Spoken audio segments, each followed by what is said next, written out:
రేవంత్ నీ మోసాలను, అన్యాయాలను, అవినీతిని ఎండగట్టి ప్రశ్నించే గొంతు కేటీఆర్ మీద అక్రమ కేసులతో కుట్ర చేయడమంటే అది రాష్ట్ర ప్రజలు బీఆర్ఎస్ పార్టీ మీద దాడి చేయడమేనని మాజీ మంత్రి సిద్దిపేట ఎమ్మెల్యే హరీష్ రావు మెదక్ జిల్లా నర్సాపూర్ ప్రెస్ మీట్ లో శనివారం అన్నారు. ఈ సమావేశంలో నర్సాపూర్ ఎమ్మెల్యే వాకటి సునీత లక్ష్మారెడ్డి, జిల్లా టీఆర్ఎస్ పార్టీ అధ్యక్షురాలు ఎం పద్మా దేవేందర్ రెడ్డి తదితరులు పాల్గొన్నారు. డైవర్షన్ టాక్టిక్స్ ఇవాళ కేటీఆర్ గారిని అరెస్ట్ చేస్తాను, లీకులు రాపిస్తుండు. ఏం చేసిండు కేటీఆర్ గారు? హైదరాబాద్ బ్రాండ్ ఇమేజ్ పెంచిండు, రాష్ట్రం యొక్క గౌరవాన్ని ప్రతిష్టను పెంచిండు. ముంబై, ఢిల్లీ, బెంగళూరు కాదని హైదరాబాద్ కు పెట్టుబడులు తెచ్చిండు. ఐటీలో తెలంగాణను నంబర్ 1 గా చేసిండు. నువ్వు డైవర్షన్ కోసం కేసులు పెడతా, అరెస్టులు చేస్తా అని లీకులు ఇస్తున్నావు. నీ లీకులకు, నీ తాటాకు చప్పులకి ఇక్కడ ఎవడు భయపడడానికి సిద్ధంగా లేడు. ఇలా కేటీఆర్ గారి మీద నువ్వు కుట్ర చేస్తున్నావు అంటే అది ప్రశ్నించే గొంతు మీద కుట్ర, ప్రశ్నించే గొంతు మీద దాడి. కేటీఆర్ నీ ప్రభుత్వాన్ని బట్టలిప్పిండు, నీ అన్యాయాలను ప్రశ్నించిండు, నీ మోసాలను ఎండగట్టిండు. అందుకే నువ్వు ఆయన మీద పగబట్టినావు, కక్ష పట్టినట్టు చేస్తున్నావు. కానీ ఇది ఒక కేటీఆర్ మీద కాదు, రాష్ట్ర ప్రజల మీద దాడి, బీఆర్ఎస్ పార్టీ మీద దాడి, ప్రశ్నించే గొంతు మీద దాడిగా మేము చూస్తున్నాం.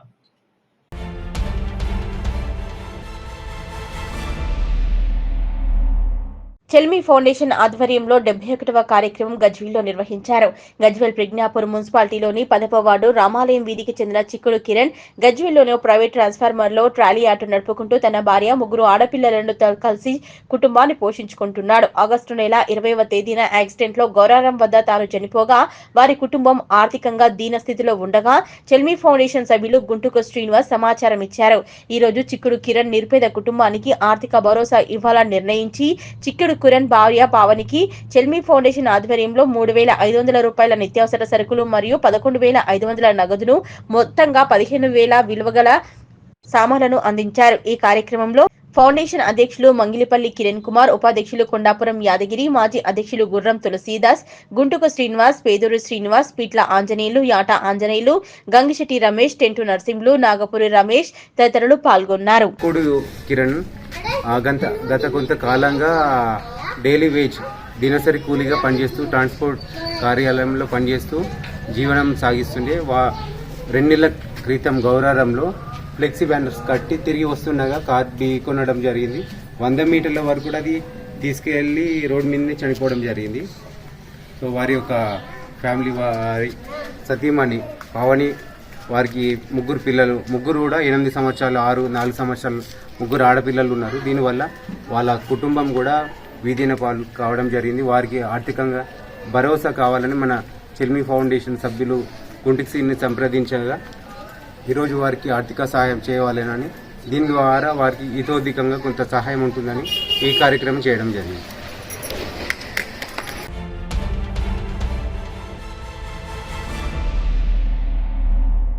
మెదక్ జిల్లా కొల్చార మండలం చిన్నగన్పూర్ గ్రామంలో తెలంగాణ తల్లి విగ్రహాన్ని మాజీ మంత్రి సిద్దిపేట ఎమ్మెల్యే తన్నీరు హరీష్ రావు, నర్సాపూర్ ఎమ్మెల్యే వాకటి సునీత లక్ష్మారెడ్డి, జిల్లా టీఆర్ఎస్ పార్టీ అధ్యక్షురాలు పద్మా దేవేందర్ రెడ్డితో కలిసి శనివారం ఆవిష్కరించారు. అంతకుముందు కొల్చారం బస్టాండ్ వద్ద స్థానిక టీఆర్ఎస్ పార్టీ నాయకులు హరీష్ రావును సన్మానించారు. ఈ కార్యక్రమంలో స్థానిక టీఆర్ఎస్ పార్టీ నాయకులు నరేందర్ రెడ్డి, సోమ నర్సింహులు, శ్రీకాంత్, మండలం బీఆర్ఎస్ పార్టీ అధ్యక్షులు రాంపల్లి గౌరీశంకర్ గుప్తా, మండల సర్పంచ్ల ఫోరం మాజీ అధ్యక్షులు Vishnuvardhan Reddy, DCMS vice chairman Arige Ramesh Kumar, CDC మాజీ చైర్మన్ నరేందర్ రెడ్డి, డీసీఎంఎస్ మాజీ చైర్మన్ ఇంద్రసేనారెడ్డి, బీఆర్ఎస్ పార్టీ ముఖ్య నాయకులు Muthyamgari Santosh, Korabaina Kashinath, Konapur Santosh Rao, current Raja Goud, youth icon Raviteja Reddy, Edupayala డైరెక్టర్లు యాదాగౌడ్, మాజీ director Gourishankar, Lingolla Chennaiah, Patluri Narsimhulu, Pandra Venkatesham, society chairman Nagari Manohar, మాజీ చైర్మన్ రంగారెడ్డి, చిట్యాల యాదయ్య, మాజీ సర్పంచ్ నెల్లి కిష్టయ్య, చిన్నరాములు, ఆంజనేయులు, దుర్గా ప్రసాద్ గౌడ్, లంబాడి శ్రీను, ఎండుకుల కృష్ణ, హరిచంద్, శ్రీధర్, పుల్లబోయిన మల్లేష్ తదితరులు పాల్గొన్నారు.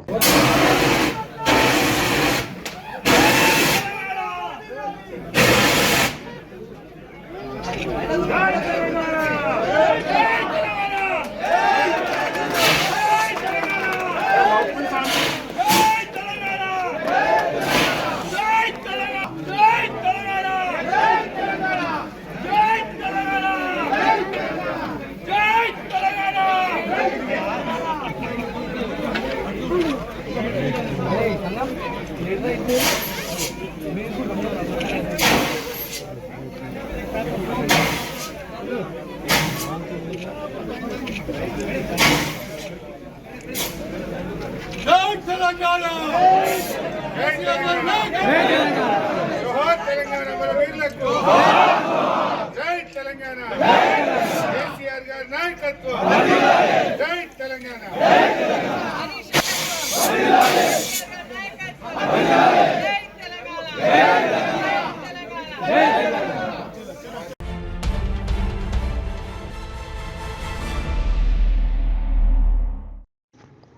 ప్రభుత్వ స్థలాన్ని కాపాడాలని కోరుతూ బాచుపల్లి గ్రామస్తులు స్థానిక నాయకులు ఆక్రమణలకు గురైన పెద్ద చెరువు తూము కాలువ చోట ఆందోళన చేశారు.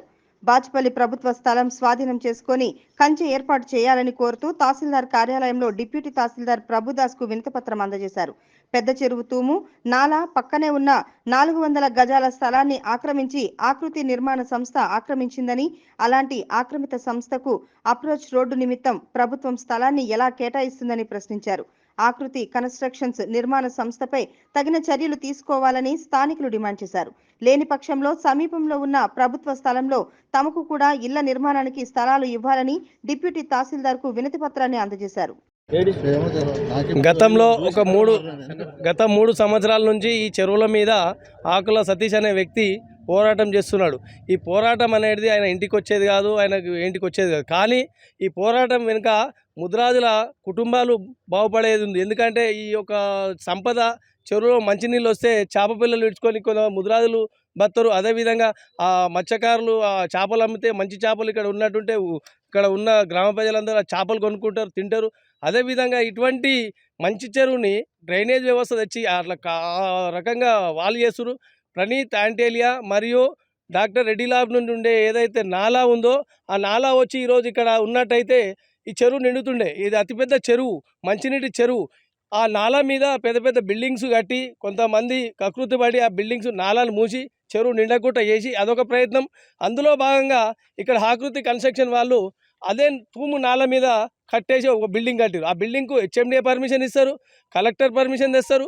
వీటికేమో దొంగ పర్మిషన్లు గంట సేపట్లో వస్తాయి. అదే ఒక గరీబోనికి ఒక 50 గదాలు కట్టుకుంటే గతంలో రాజీవ్ గాంధీ కాలనీలో 100ల సంఖ్యలో కూల్చిన దాఖలాలు ఉన్నాయి. కానీ ఈరోజు ఇటువంటి బిల్డర్స్కు గవర్నమెంట్ ఇస్తుందా, మరి ప్రైవేటు వ్యక్తుల ఏ రికమెండేషన్తోనో ఈ రకంగా అవుతుంది. దయచేసి కలెక్టర్ గారికి, హెచ్ఎండి అధికారులకు, అదేవిధంగా ఎంఆర్ఓ గారికి, మీ కమిషనర్ గారికి ఖచ్చితంగా ఈ యొక్క ఆకృతి కన్స్ట్రక్షన్కు రోడ్డు లేదు, మీరు పర్మిషన్ వెంటనే తక్షణమే క్యాన్సిల్ చేయండి. వీరికి ఏ విధంగా అయితే రోడ్డు అప్రోచ్ గిట్ట మీరు ఇచ్చినట్లయితే ఖచ్చితంగా కుత్బుల్లాపూర్ నియోజకవర్గం మొత్తం ఇక్కడ కూర్చుంటుంది.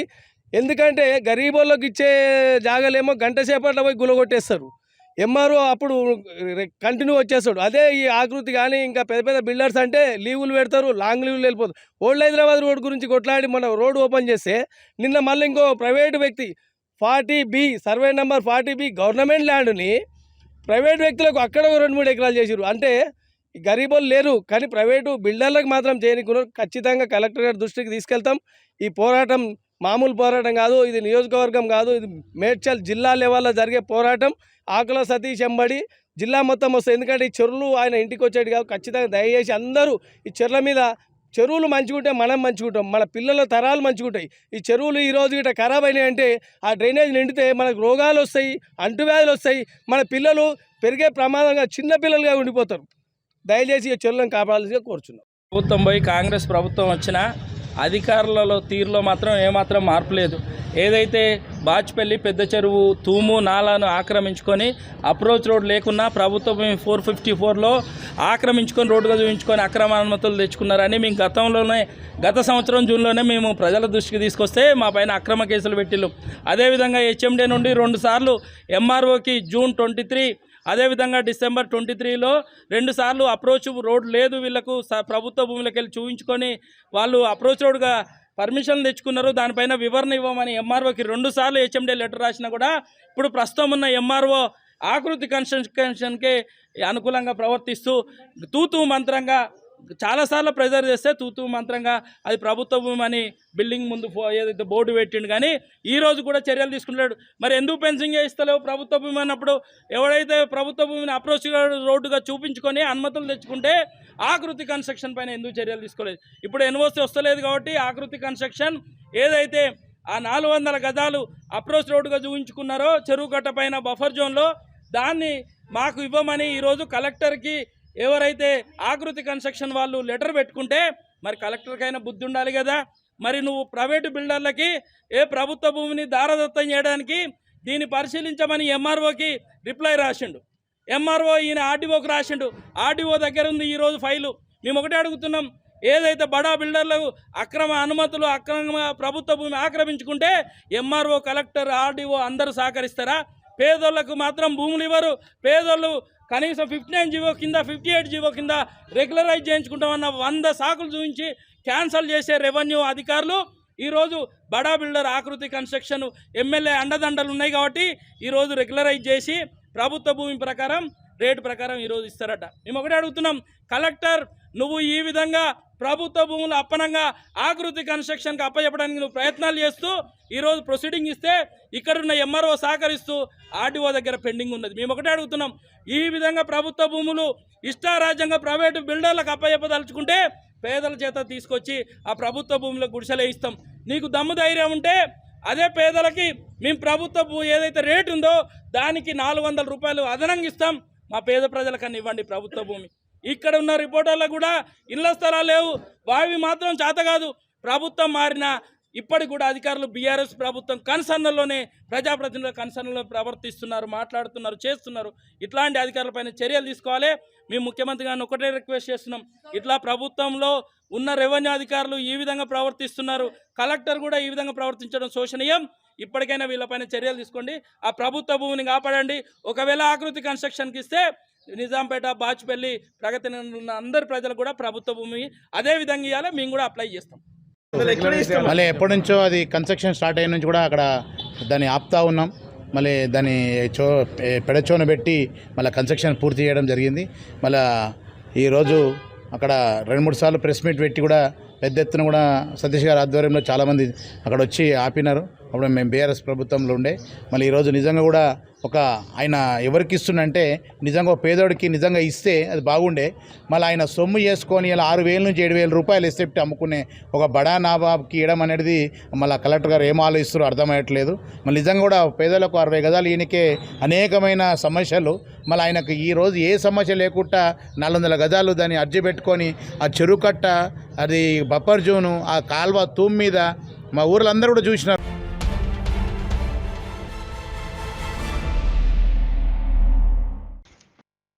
మెదక్ జిల్లా చినశంకరంపేట మండలం చందంపేట గ్రామంలో వెంకటేశ్వర స్వామి ఆలయంలో గోపాష్టమి సందర్భంగా గోవులకు పూజలు నిర్వహించిన విశ్వ హిందూ నాయకులు, మహిళలు, భక్తులు.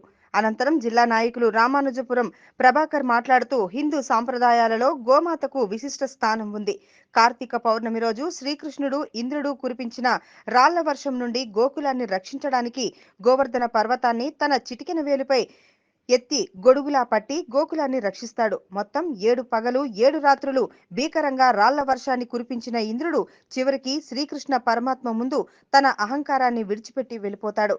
కాబట్టి ప్రతి ఒక్క హిందువు ప్రతి ఒక్క గ్రామంలో గోపూజ నిర్వహించుకోవాలని, సాంప్రదాయాలు మర్చిపోయి గోపూజ కార్యక్రమం అంటే ఏమిటో అనే విధంగా గ్రామాలలో తయారయ్యారు మనుషులని అన్నారు.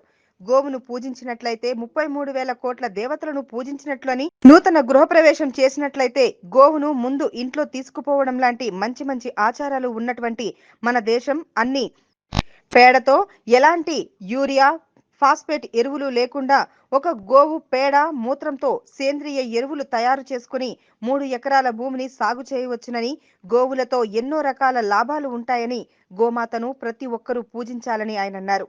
ఈ కార్యక్రమంలో బజరంగ్ దళ్ రాష్ట్ర నాయకులు రామానుజపురం ప్రభాకర్, కుమ్మరి లింగం, నవీన్ గౌడ్, శ్రీకాంత్, మహిళలు పెద్ద ఎత్తున పాల్గొన్నారు. చరిత్ర అందరికీ తెలుసు. అంటే గోవులు శ్రీకృష్ణుడు గోవర్ధనగిరి పర్వతాన్ని చిటికెన వేలుతో ఎత్తిండు.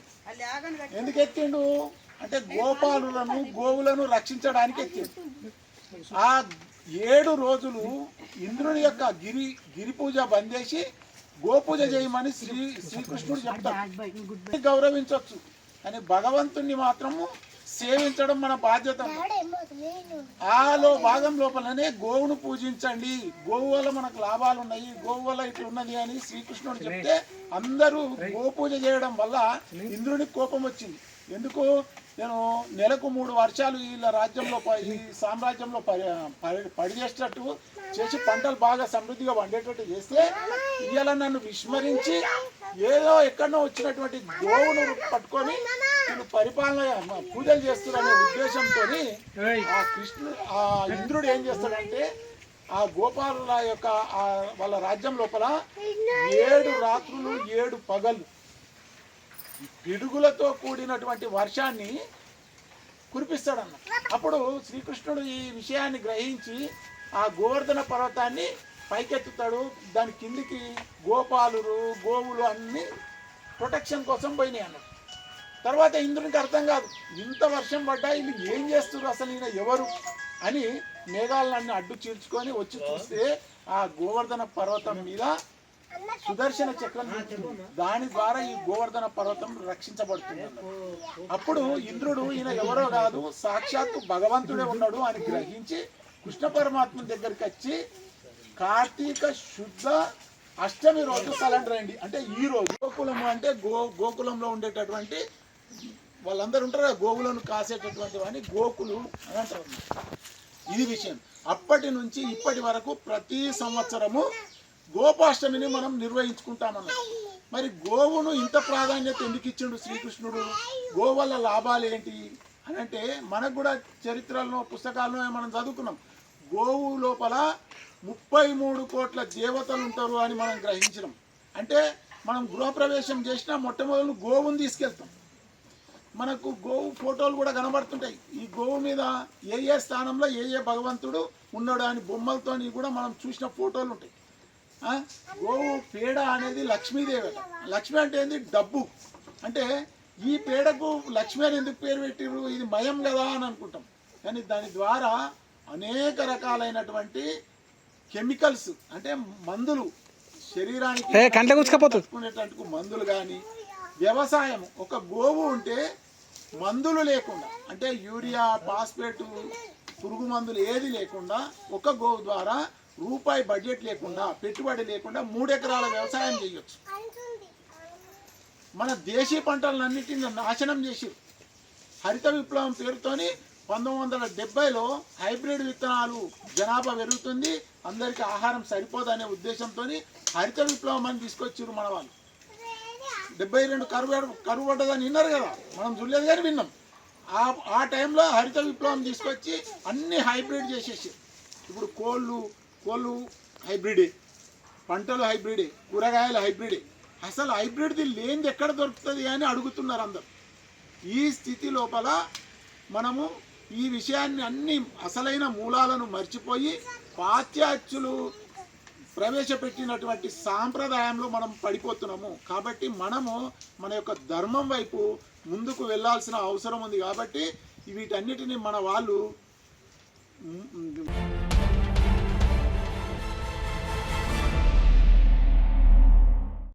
ఏ ఒక్కరూ కూడా మిస్ కాకుండా సమగ్ర ఇంటింటి కుటుంబ సర్వేను పకడ్బందీగా నిర్వహించాలని జిల్లా కలెక్టర్ ఎం మను చౌదరి సర్వే ఎన్యూమరేటర్లను ఆదేశించారు. నేటి నుండి సమగ్ర ఇంటింటి కుటుంబ సర్వే ప్రారంభమైన నేపథ్యంలో నేడు జిల్లా కలెక్టర్ సిద్దిపేట మున్సిపాలిటీలోని 33వ వార్డు కొండపాక మండలం దుద్దెడ గ్రామం మరియు ములుగు మండల కేంద్రంలో పర్యటించి సమగ్ర కుటుంబ ఇంటింటి సర్వేను పర్యవేక్షించి మొదటి రోజు కాబట్టి వివరాల సేకరణలో ఏమైనా ఇబ్బందులు కలుగుతున్నాయా అని ఎన్యూమరేటర్లను అడిగి తెలుసుకుని ఇబ్బందులు ఉంటే సూపర్వైజర్లకు మరియు ప్రత్యేక అధికారుల దృష్టికి తీసుకురావాలని సూచించారు. ఈ సందర్భంగా కలెక్టర్ మాట్లాడుతూ సర్వేలో భాగంగా ఈ నెల 6 నుంచి 8వ తేదీ వరకు ఇంటింటికి స్టిక్కరింగ్ వేయడం పూర్తి చేశామని, ఈ రోజు నుండి ప్రభుత్వం నిర్దేశించిన ఫామ్లో సామాజిక, ఆర్థిక, విద్య, ఉద్యోగ, ఉపాధి, రాజకీయ మరియు కుల వివరాలను ప్రతి కుటుంబం నుంచి సేకరించి నమోదు చేయడం జరుగుతుందని అన్నారు. ఈ రోజు మొదటి రోజు కాబట్టి ఎన్యూమరేటర్లు ఎలాంటి పొరపాట్లు చేయకుండా జాగ్రత్తగా వివరాలను పొందుపరచాలని అన్నారు. దాదాపు 57కు పైగా అంశాలలో వివరాలను నమోదు చేయవలసి ఉన్నందున ఎన్యూమరేటర్ కు ఒక సహాయకులను నియమించుకుంటే బాగుంటుందని సూచించారు. ప్రతి ఒక్క బ్లాకుకు ఒక ప్రత్యేక ఎన్యూమరేటర్ ఉండేలా జాగ్రత్త తీసుకోవాలని అన్నారు. అన్ని స్థాయిల స్పెషల్ ఆఫీసర్లు క్షేత్రస్థాయిలో తిరుగుతూ సర్వేలో ఏమైనా ప్రాబ్లం ఉంటే తమ దృష్టికి తీసుకురావాలని అన్నారు.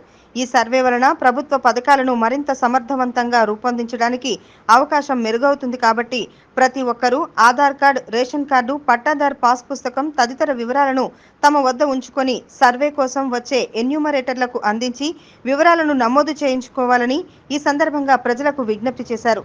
కలెక్టర్ వెంట Siddipet RDO Sadanandam, Siddipet municipal commissioner Ashrith Kumar, Kondapaka tahsildar Dilip Kumar, Gajwel RDO Chandrakala, Mulugu tahsildar Praveen తదితరులు ఉన్నారు. జిల్లా వ్యాప్తంగా కూడా మనకి సమగ్ర ఇంటింటి కుటుంబ సర్వేకి సంబంధించి ఈరోజు ప్రక్రియ స్టార్ట్ చేశాము. ఆల్రెడీ మనకి డిస్ట్రిక్ట్ వైడ్ కూడా హౌస్ లిస్టింగ్ ఆపరేషన్స్ అనేవి 6 నుంచి 8వ తారీఖు వరకు కంప్లీట్ చేసుకొని ఈరోజు ఇంటింటికి వెళ్ళి సర్వేలో ఉన్న క్వశ్చన్స్ అన్నీ కూడా ఆ కన్సర్న్ హౌస్ హోల్డ్లో వాళ్ళ ఇంటి యజమానిని అడిగి డీటెయిల్స్ మొత్తం కూడా నమోదు చేసుకునే ప్రక్రియ అనేది ఈరోజు స్టార్ట్ అయింది. దీంట్లో భాగంగానే అందరూ ఎన్యూమరేటర్స్, సూపర్వైజర్స్ కావచ్చు, మండల్ స్పెషల్ ఆఫీసర్స్ కావచ్చు, కాన్స్టిట్యుయెన్సీ లెవెల్ స్పెషల్ ఆఫీసర్స్ అందరూ కూడా ఫీల్డ్లో తిరుగుతూ విజిట్ చేస్తూ ఎక్కడా కూడా ఎటువంటి ఇబ్బంది రాకుండా ఏమైనా డౌట్స్ ఉన్నా కూడా దాన్ని రిజాల్వ్ చేసే విధంగా యాక్షన్ ప్లాన్ అనేది డిజైన్ చేసుకోవడం జరిగింది. ప్రజల్ని కోరేది ఏంటి అంటే డాక్యుమెంట్స్ అనేవి ఆధార్ కార్డు కావచ్చు, పాస్బుక్ కావచ్చు, రేషన్ కార్డు కావచ్చు, ఇవన్నీ రెడీగా పెట్టుకున్నట్లయితే కన్సర్న్ ఎన్యూమరేటర్ ఇంటికి వచ్చినప్పుడు మనం ఇన్ఫర్మేషన్ అనేది ఈజీగా ఇవ్వటం జరుగుతుంది. అదేవిధంగా కంప్లీట్ ఇన్ఫర్మేషన్ కూడా ఎటువంటి ఇబ్బంది పడకుండా గవర్నమెంట్ ఎంప్లాయీసే కాబట్టి గవర్నమెంట్ దీని స్కీమ్స్ బెటర్గా ఎలా ఇంప్లిమెంట్ చేయాలి అన్న ఒక ఉద్దేశంతో సర్వే చేస్తూ ఉన్నారు కాబట్టి ఇన్ఫర్మేషన్ కూడా ఇచ్చి కోఆపరేట్ చేయవలసిందిగా కూడా కోరుతున్నాను.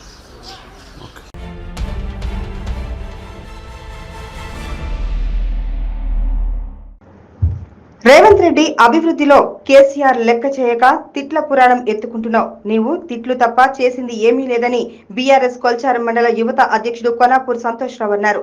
మెదక్ జిల్లా కొల్చారం మండల కేంద్రంలో కాంగ్రెస్ పార్టీ రైతు వ్యతిరేక విధానాలకు నిరసనగా శనివారం టీఆర్ఎస్ ఆధ్వర్యంలో రైతు గర్జన నర్సాపూర్ ఎమ్మెల్యే వాకిటి సునీత లక్ష్మారెడ్డి అధ్యక్షతన జరిగింది. ఈ సమావేశంలో మాజీ మంత్రి సిద్దిపేట ఎమ్మెల్యే తన్నీరు హరీష్ రావు హాజరయ్యారు. ఈ సందర్భంగా టీఆర్ఎస్ కొల్చారం మండల యువత అధ్యక్షుడు కొనాపూర్ సంతోష్రావు మాట్లాడుతూ గ్రామాల్లో అభివృద్ధి కుంటుపడిందని, అభివృద్ధిలో పోటీ పడే హరీష్ అన్న తోటి పోటీ పడటం నీతోటి కాదన్నారు. ఈ రోజు మైకు దొరుకుతుంది కదా అని తిట్ల పురాణం ఎత్తుకుంటున్నావు, పాలనలో ముందుకెళ్లాలని హితవు పలికారు. నిర్వహించడం జరిగింది. ఈ కార్యక్రమానికి ముఖ్య అతిథిగా ఇచ్చేసినటువంటి మనందరి అభిమాన నాయకుడు హరీష్ అన్న గారికి ప్రత్యేకమైన ధన్యవాదాలు తెలుపుకుంటున్నాం సార్.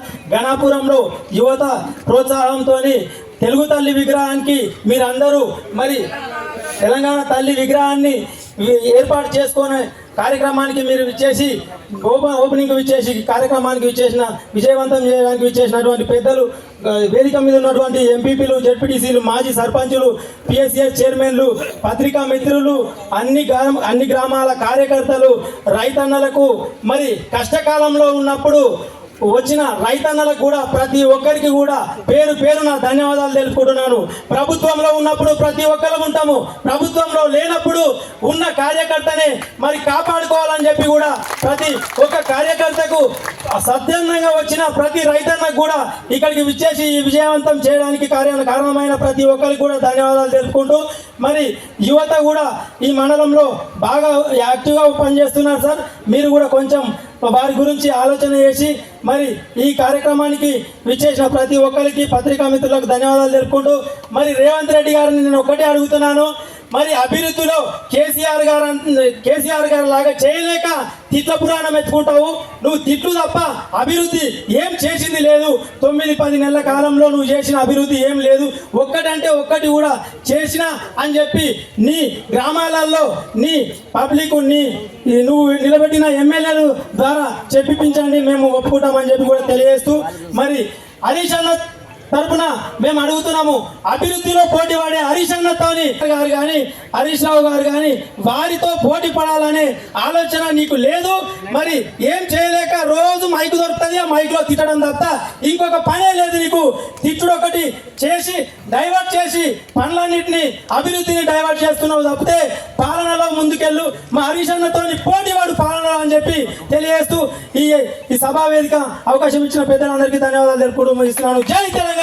హరీష్ అన్న నాయకత్వం, హరీష్ అన్న నాయకత్వం. సంతోష్.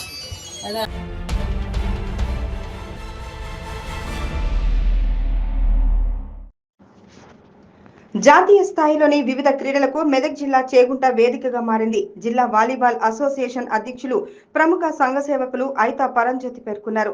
మండల కేంద్రమైన చేగుంటలోని ఆదర్శ పాఠశాల క్రీడా ప్రాంగణంలో ఉమ్మడి జిల్లా ఎస్జీఎఫ్ వాలీబాల్ ఎంపికను పీఈటీ జిల్లా అధ్యక్షులు నాగరాజు, రాష్ట్ర యోగా కోచ్ కరణం గణేష్, ప్రిన్సిపల్ చంద్రకళ ఆధ్వర్యంలో శనివారం ఎంపికలు చేశారు. ఈ సందర్భంగా పరంజ్యోతి మాట్లాడుతూ త్వరలో జరగబోయే రాష్ట్ర స్థాయి వాలీబాల్ పోటీలు మెదక్ జిల్లా చేగుంటలో జరగడం, జిల్లా అసోసియేషన్ అధ్యక్షులు అయినటువంటి నా ఆధ్వర్యంలో జరగడం ఎంతో సంతోషకరమని, గతంలో చేగుంటలో జరిగిన వివిధ ఫెన్సింగ్, యోగా తదితర క్రీడల్లో జిల్లా, రాష్ట్ర స్థాయిలో నిలిచారని, అదేవిధంగా ఈ నెల 16, 17, 18న జరగబోయే ఈ రాష్ట్ర స్థాయి పోటీల్లో మెదక్ జిల్లా నుంచి జాతీయ స్థాయి క్రీడల్లో పాల్గొని జిల్లాను ముందుంచాలని పరంజ్యోతి కోరారు. ఈ కార్యక్రమంలో ప్రిన్సిపల్ చంద్రకళ, రాష్ట్ర యోగా కోచ్ కరణం గణేష్, రవికుమార్, పీఈటీల జిల్లా అధ్యక్షుడు నాగరాజు, పీఈటీలు శంకర్, అలీ, నరేష్, శంకర్, విష్ణు, శ్రీనివాస్, శారద, జూకంటి రాజుగౌడ్, ఐతా వెంకటలక్ష్మి, రఘురాములు తదితరులు ఉన్నారు. రంగారెడ్డి మెదక్ జిల్లా బాలురు బాలికలకు అందరికి కూడా శుభాభినందనలు. ఈరోజు ఇక్కడికి ఎందుకు వచ్చామో మీ అందరికీ తెలుసు. 16, 17, 18 ఈ 3 రోజులు రాష్ట్ర స్థాయిలో మనము ఈ వాలీబాల్ ఎస్జీఎఫ్ ఆధ్వర్యంలో జరపబడే వాలీబాల్ పోటీలకు మీరు అందరూ సెలక్షన్కి వచ్చారు. కాబట్టి మీరు ఎవరైతే మెదక్ జిల్లా కానీ, సంగారెడ్డి కానీ, సిద్దిపేట కానీ ఎవరు ముందు వస్తే వాళ్ళకి నా తరఫున కూడా స్పెషల్ బహుమతి ఉంటుంది. ఎస్పెషల్ ఏంటంటే ఈ రాష్ట్ర స్థాయి వాలీబాల్ టోర్నమెంటు ఇక్కడ జరుపుకోవడం చాలా సంతోషకరం. మన మెదక్ జిల్లాలో, అందులో మా చేగుంటలో జరుపుకోవడం, ఈ చేగుంట నా గ్రామం కావడం, ఈ మెదక్ జిల్లాకు నేను వాలీబాల్ అధ్యక్షుడు కావడం చాలా సంతోషంగా ఉంది. మీరందరూ మీ ప్రతిభ కనబరిచి మీరందరూ కూడా ఇందులోనే కాదు రాష్ట్ర స్థాయి పోటీలో కూడా మన మెదక్ జిల్లాను ముందు వరుసలో ఉంచాలని మనస్ఫూర్తిగా కోరుకుంటున్నాను. అందరికీ కూడా మీరు రేపు పొద్దున ఆడబోయేదానికి కూడా మీకు అందరూ కూడా all the best. Thank you.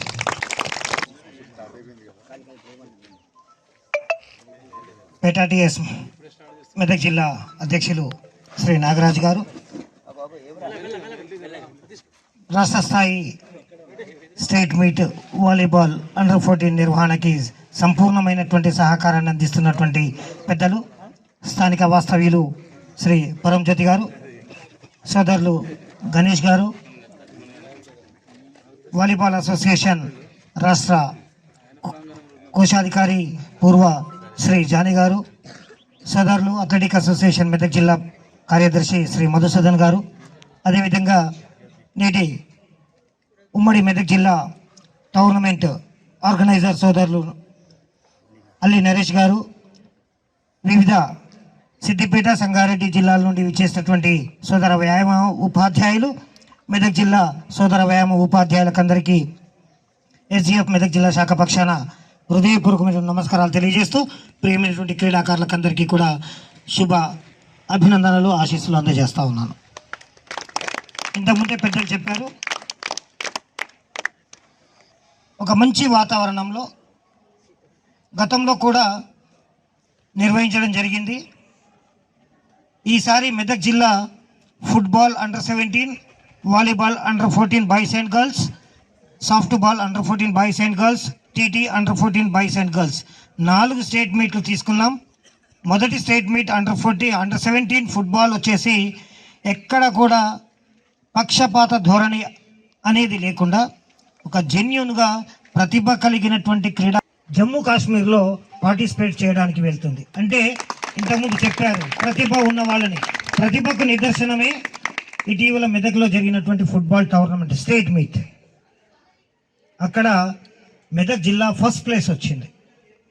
అంటే కేవలం క్రీడాకారులు కూడా ఏ రకమైనటువంటి సందేహం అవసరం లేదు అని ఈ వేదిక ద్వారా తెలియజేస్తా ఉన్నాం. అంతేకాకుండా దీని తర్వాత ఇక్కడ సెలెక్ట్ అయిన వాళ్ళకి ఇవాళ ఇక్కడ వచ్చి పార్టిసిపేట్ చేసి అందుకు first of all you Pat your back and feel proud of for your self. ఒకసారి మీరు అందరూ గట్టిగా మీ వెన్నను మీరే తట్టుకోండి. ఎందుకంటే ఇక్కడ వరకు మీరు రాగలిగారు అంటే you as all the and who are sitting అయితే ఇక్కడ ఉన్నారు మీ వరకు కూడా తీసుకారు సార్ చెప్పుడు నేను ఇక్కడ కొత్తగా జాయిన్ అయినా కానీ నాకు తెలిసింది ఏంటంటే మన మండల్కి చేగుంట మండల్కి వచ్చి ఆట స్పోర్ట్స్ లో మంచి పేరుంది. సో ఎంతో మంది క్రీడాకారులు ఇక్కడ నుంచి స్టేట్ లో నేషనల్ లో కూడా పార్టిసిపేట్ చేయడం అనేది జరుగుతుంది.